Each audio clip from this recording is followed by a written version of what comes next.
Signaux est une entreprise culturelle qui réhabilite un certain nombre de sites, aujourd'hui beaucoup en Île-de-France, pour que ces lieux qui avaient très souvent plus d'activité deviennent ce qu'on appelle aujourd'hui vulgairement des tiers-lieux.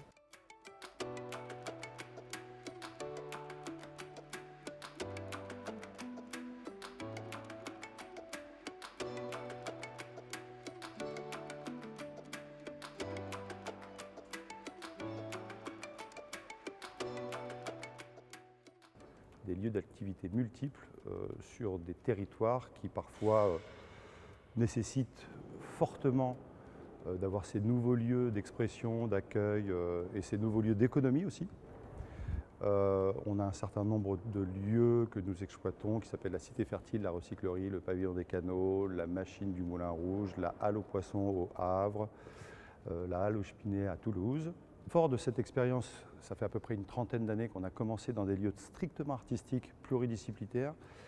pour aujourd'hui être dans des lieux qui sont largement moins artistiques et véritablement plus de l'univers de l'éducation populaire, incluant beaucoup plus de disciplines au sein de nos lieux, étant largement sollicités par les territoires, par des porteurs de projets, par des propriétaires fonciers sur qu'est-ce qu'ils pourraient et comment est-ce qu'ils pourraient créer un tiers-lieu comme ceux que nous proposons dans notre portefeuille d'activités. On en est arrivé à créer deux structures, l'une de formation et d'incubation, où tous les mois on accueille une douzaine de personnes en formation pour leur vraiment faire voir comment on peut monter un tiers-lieu culturel.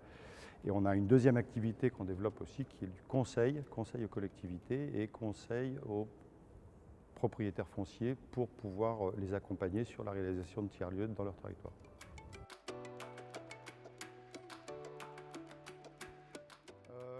On est très largement sollicité par les collectivités et en l'occurrence aussi par Réinventer le patrimoine. On a pu être sollicité pour des interventions parce que, alors d'abord on a de la chance, on est en France, on a un énorme patrimoine qui malheureusement parfois soit dort un peu et mérite d'être un peu réveillé, soit voire même n'est pas forcément identifié de la part de ses propriétaires ou de son environnement proche. On le voit dans énormément de nos villages, nos villes, nos périurbains. Et c'est un exercice plutôt très stimulant que d'imaginer ces lieux qui ont été parfois un peu cristallisés dans leur destination initiale, de voir tout ce que l'on peut faire et comment est-ce qu'on peut tenter de faire en sorte que les habitants qui sont sur ce territoire peuvent se les réapproprier. Et c'est souvent voilà, du foncier qui avait une destination et on ne se rend pas compte qu'on peut leur donner de nouvelles fonctions et en faire de nouveaux lieux tout en gardant l'existant. Finalement, je me demande si on est... nous, on a des associés qui sont irlandais, qui sont australiens dans leurs usages. Très souvent, eux ont l'habitude de prendre de l'ancien, de faire du nouveau dans l'ancien, plus que nous. Finalement, on se rend compte, nous, très souvent, que... Alors, je parle pas du patrimoine, on sait très bien conserver en ce moment en France notre patrimoine. Est-ce qu'on sait lui redonner un contenu des usages parfois un peu moins facilement. Et donc cet exercice auquel nous, on commence à avoir un peu d'habitude, puisque ça fait 30 ans qu'on le fait, j'ai presque envie de dire, c'est finalement très facile, parce qu'il y a cette empreinte du temps qui reste, qui fait que les gens qui y viennent, ils sont très attachés, mais le fait qu'on leur donne de nouveaux usages, de nouvelles destinations, ça les rend beaucoup plus agiles, beaucoup plus attractifs pour des populations qui ne les voyaient plus.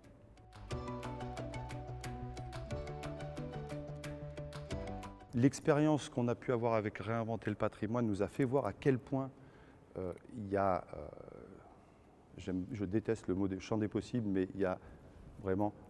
une multitude de lieux qui sont en capacité d'accueillir ce genre d'activité. Et d'ailleurs, je crois qu'il y a des expériences qui ont été faites et qui ont plutôt pas mal fonctionné et qui sont vraiment les prémices de « s'il vous plaît, lâchons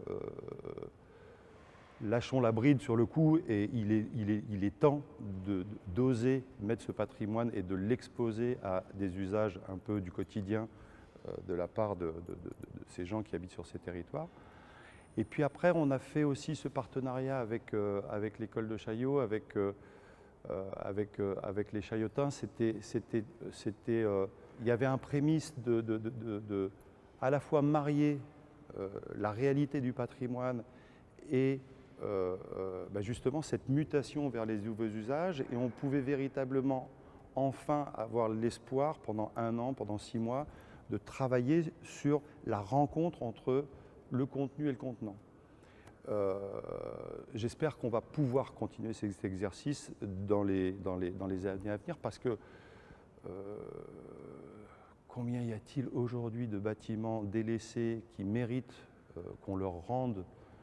pas le lustre d'hier, mais le lustre d'aujourd'hui, avec nos techniques d'aujourd'hui, en conservant vraiment l'empreinte du passé.